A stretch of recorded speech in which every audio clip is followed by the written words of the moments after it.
What's good, folks? It is a late night for me. I'm getting some work done. So hopefully y'all are having a good night, but I'm pretty sure the majority of y'all are asleep. So I am making this video as I get ready to go to bed. And I wanted to make this video in a very natural way, in a very raw way, because I want to be seen for all the blemishes and all the, hyperpigmentation and all that shit that I'm dealing with, going through, whatever. So today I ate tacos, and they were the cauliflower tacos, and I'm like, it should be good. Okay. Doing better. I'm taking in more vegetables and whatever, and I was just like not feeling, I don't want to say I wasn't feeling good. I was not feeling the amount of bloat that I felt when I was done eating. The level of, I don't even know how to explain it. I feel like, and I know I've said this before, but I'm like so for real with not playing around with stuff right now. I am in the middle of a juice fast. And let's just put it this way.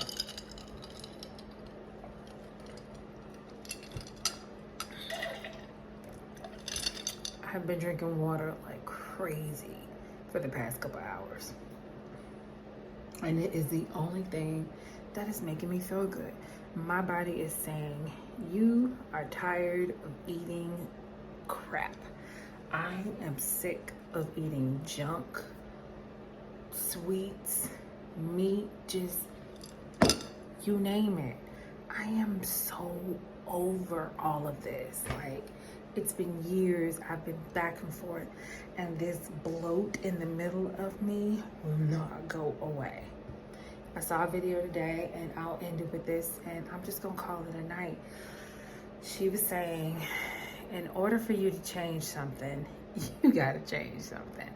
And it's gonna take a real level of sacrifice, not just a splurge here, a diet over here, a juice fast here one day, no exercise the next day, some candy the next day. It's gonna take some real work. And right now, what I'm feeling more than anything is not just a fast, just to fast. I am talking like straight up and down. Give me 30 days, I'll do a juice fast. Give me 3 days, I'll do a water fast. Give me whatever, but I just want to not feel like I've been feeling for the past couple months. Something.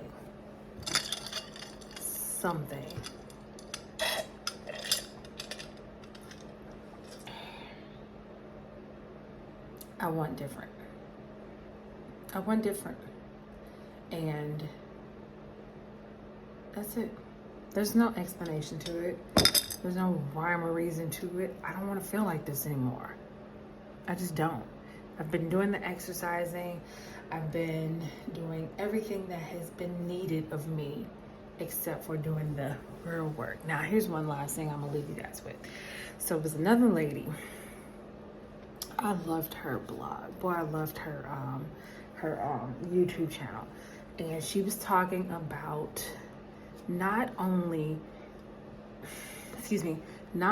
does fibroids come from the food, but she was also talking about the emotional things that I had never thought about. And if I have to think about trauma or traumatic events that happen one after another to cause fibroids in my life, I'm gonna just say in my life, I just got my answer. That is how they came about. Man, 2019 occurred.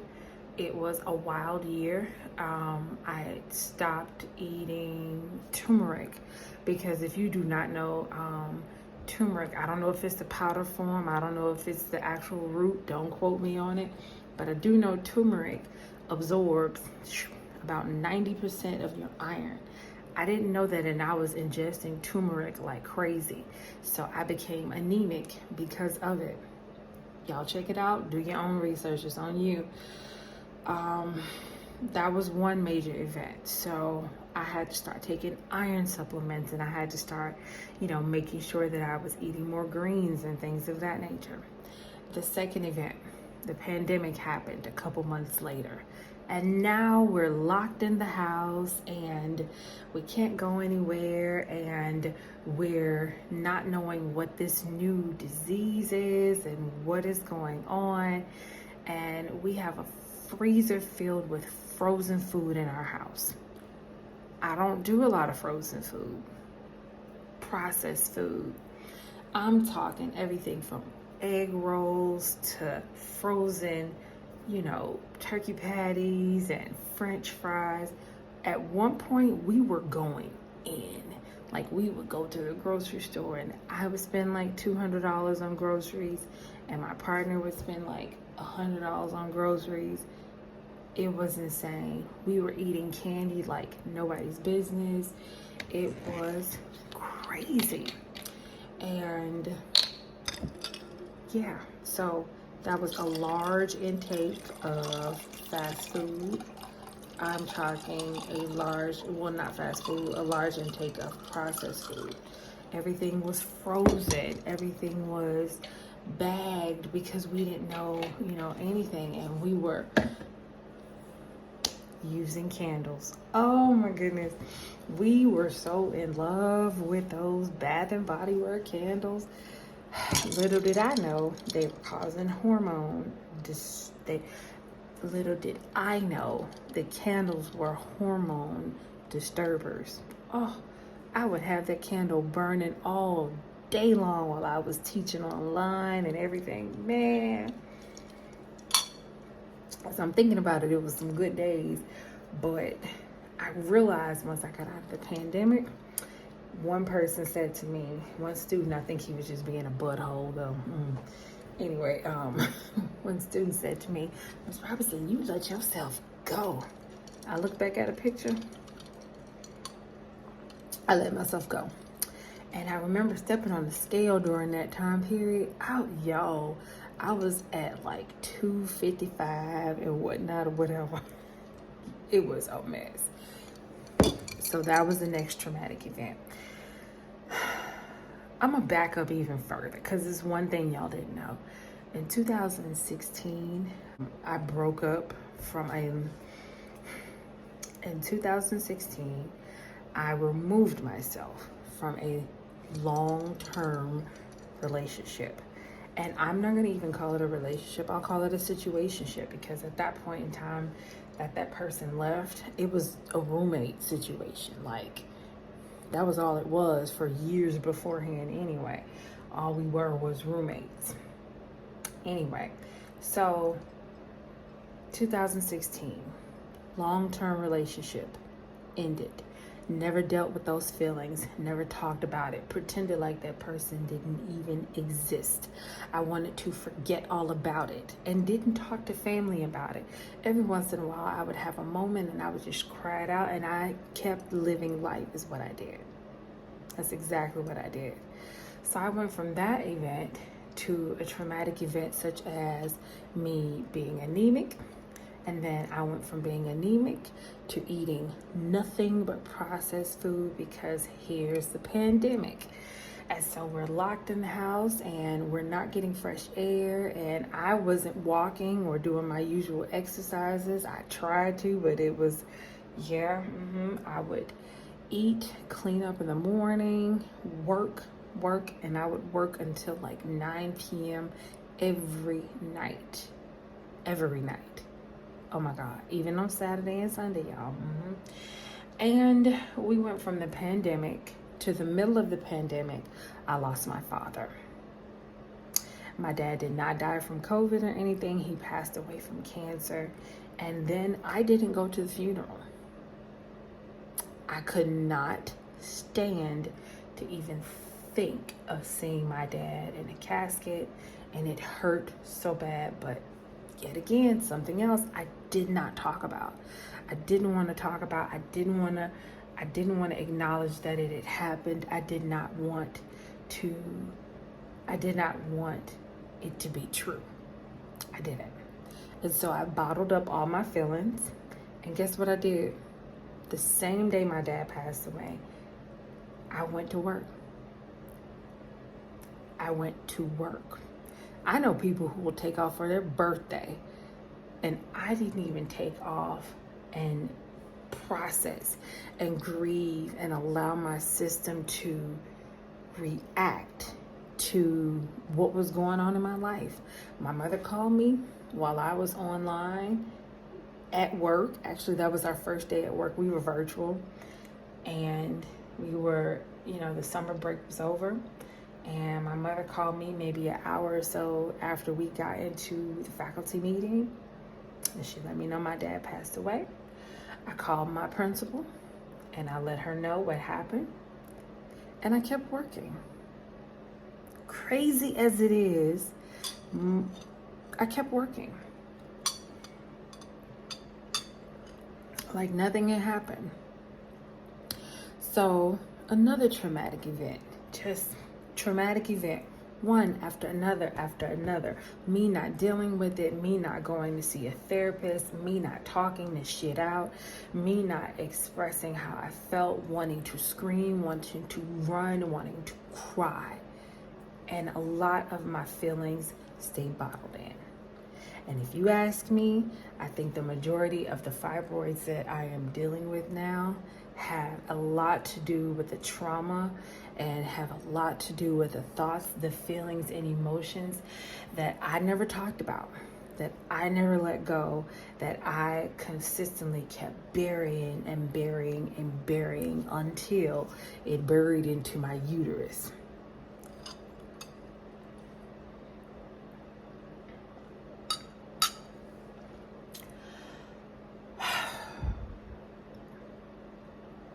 So, by the time I was ready to start working out again, by the time I was ready to get my health and everything back into order, I now had to deal with the damn fibroids. And I'm thinking, yo.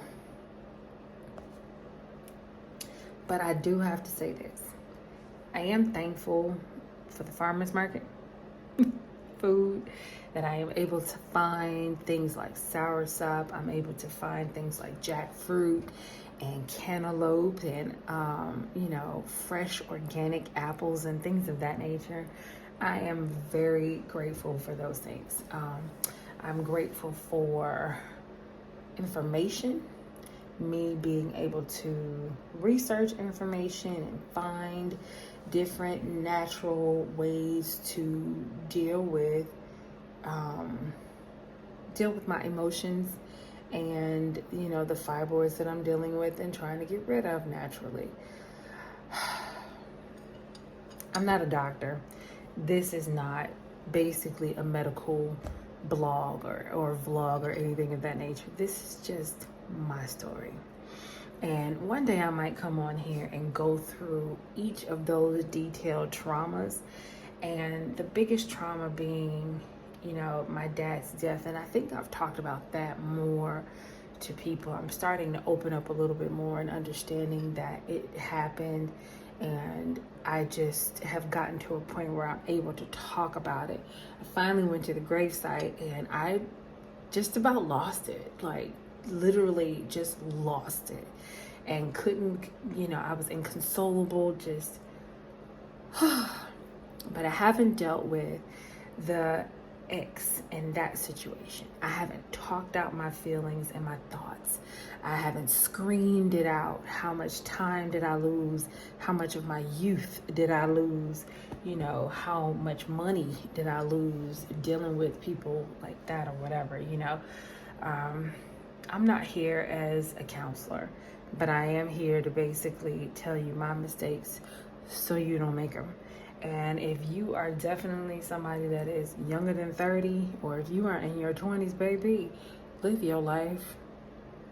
Thinking about being attached to a man and marriage and all that crap or whatever, go explore, learn a hobby, something.